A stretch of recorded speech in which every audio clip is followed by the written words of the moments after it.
I have a ton of stuff between tools and little pieces of shop equipment jammed into this garage, but there are probably 10 or 11 items that I just cannot live without. Don't worry guys, I'll link everything in the description below. If you're interested in any of these items, make sure you check them out. Number one is super underrated, and that is a massive power strip. When you are in a small garage like this, the chances of having multiple outlets is pretty slim. You may have one or two placed sporadically throughout, so having a centralized location to plug everything in at once is huge.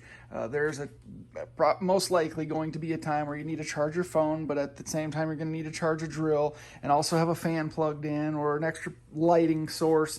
So having a large power strip, and you can tell this one has been beat up over the years. It's got overspray on it, it's dusty, it's dirty, but there's always more than one thing plugged into it at any given time. That is highly recommended. Number two is something that I cannot believe it took me so long to get, and it is a set of ratcheting wrenches. I cannot tell you how clutch these have come in for me over the last year or so since I purchased them, and these are just an inexpensive option. These are just Pittsburgh from Harbor Freight, I think. So you can get these for like 15 bucks or something like that, but I gotta tell you, they come in super handy. For number three, I'm gonna stick with wrenches, and it's these Stubby Wrenches here. I didn't even purchase these. These actually came in one of those mystery boxes from like Petrol Box or whatever, those auto enthusiast boxes or whatever, and this is one of the only things that I actually liked from them. Stubby Wrenches.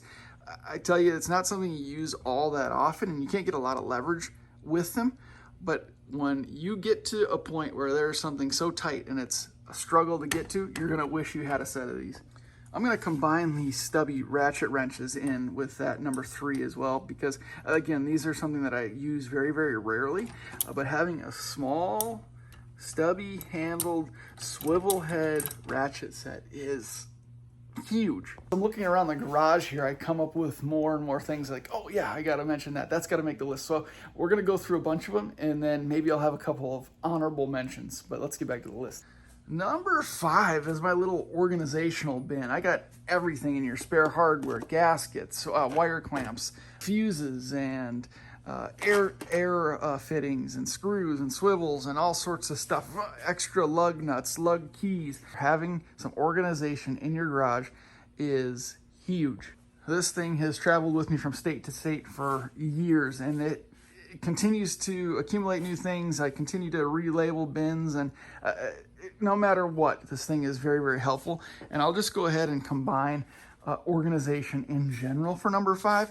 This pegboard has been a lifesaver as well, and one of the best little garage modifications that I've made on my own. Only costs you a few bucks. You get a couple of little boards to stick behind there to give yourself some space, and you invest in some of these little organizational racks and hooks and whatnot for like 10 bucks, and it makes a world of difference in keeping your tools accessible, clean, and organized.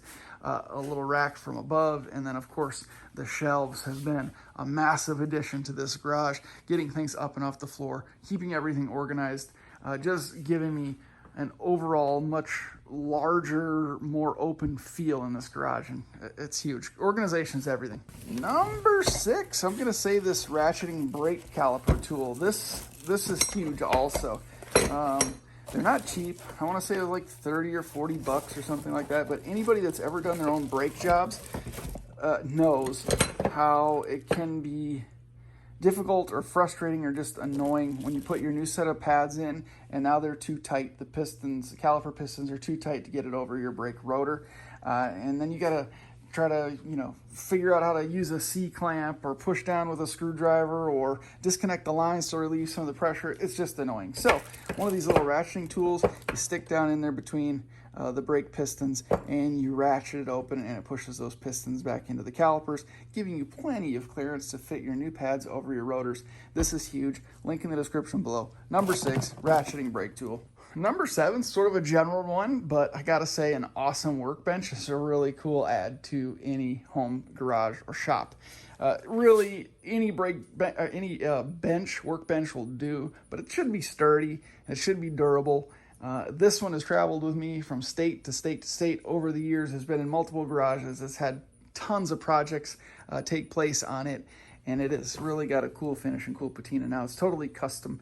It's just a relatively simple wood workbench design, but I've sealed it, coated it, put some pictures and stickers and magazine clippings on it, and it's just kind of made it my own. And it's really awesome, and it's one I'm going to have for a long time. But it's really helpful to have a nice bench. Oh my God, while we're here, number 6 or 7 now.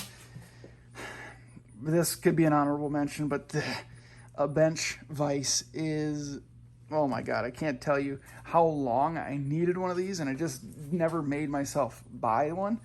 But it comes in so handy, from cutting things, from grinding things, just holding things while you're trying to break bolts loose or whatever. A good vise, huge. The next one on the list I got to include for sentimental reasons. This is just the Craftsman complete, 150 or 154 piece mechanics tool set, essentially. It was just a complete set of sockets with a couple ratchet wrenches and, things like that. It's relatively complete still, but I've had this for almost 20 years. My parents bought me this when I moved out of the house and went to college. They thought I needed a complete set of tools. Right? At least to have the basics, or if I needed to change a battery in a car, or needed to, do some small projects in the apartment or whatever the case was. But again, sentimental reasons. I've had it for almost 20 years. It's traveled with me forever since college. So this one's huge, but I really can't stress the importance of having a relatively complete set of tools. Most jobs you can complete with the basic things that are included in this kit. For the next couple of things, I was going to mention some air tools, but I'm going to leave those out because yes, they are very, very handy, but more importantly than the tools themselves is just a halfway decent air compressor. This is just a Husky 20-gallon air compressor, and this has been with me for almost 10 years and is just now starting to show some of its age. It'll fill halfway up and then kick off. I need to clean the filter, or need to restart it or whatever. But it has completed so many jobs for me over the years. I can't even stress how big of a help this air compressor has been, from just filling tires to painting small parts to renovating the complete second story of this house and the whole entire previous house that we owned, from flooring to woodwork to grinding parts in the garage for motorcycles. This Husky air compressor has been a massive addition to the garage, and I'd highly recommend investing in one. And again, this is just Husky from Home Depot or Lowe's or wherever I got this one from. Maybe $300 or $400, I think, on sale, like Black Friday sale. I got it like seriously 8 or 9 years ago. So there's no need to spend huge amounts of money. This has served me well, and I've gotten well worth my money out of it. I think I got 2 items left. I was going to do some honorable mentions, but I'm just going to go ahead and include them all in this complete list. Another must-have is a nice floor jack. This is just a cheap old Pittsburgh floor jack from Harbor Freight. I wish I would have gotten a low-profile one, but I didn't. I went ahead and got that one, but it's just fine for what it is.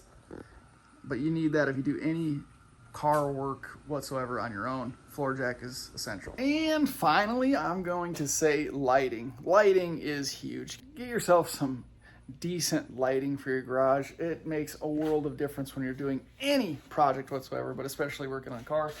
I got this little inexpensive LED light here. Of course, we got the fluorescent lights here, the LED panel light up on the ceiling that does wonders, lighting up this whole garage when the doors are closed. And finally, my trusty handy dandy trouble light. This thing looks like it has seen better days, and it's because it has. That has been with me for almost as long as that complete toolkit has, probably 15 years or so, and it still works just fine. Guys, a few key tools, a few key organizational components, and some good lighting goes a long way in making your your, let's say, automotive hobby much more enjoyable. There's nothing more frustrating than taking on a task and then realizing you don't have the proper tools, or trying to improvise. You waste time, you get frustrated, and it takes all the fun out of it. So these are my major recommendations in terms of tools and little pieces to add to your garage. Links will be in the description for all of the components if I can find them, at least variations of what I've suggested here. So if you guys have any questions, leave them in the comment section below. If you have anything you'd like to add to the list, please let me know.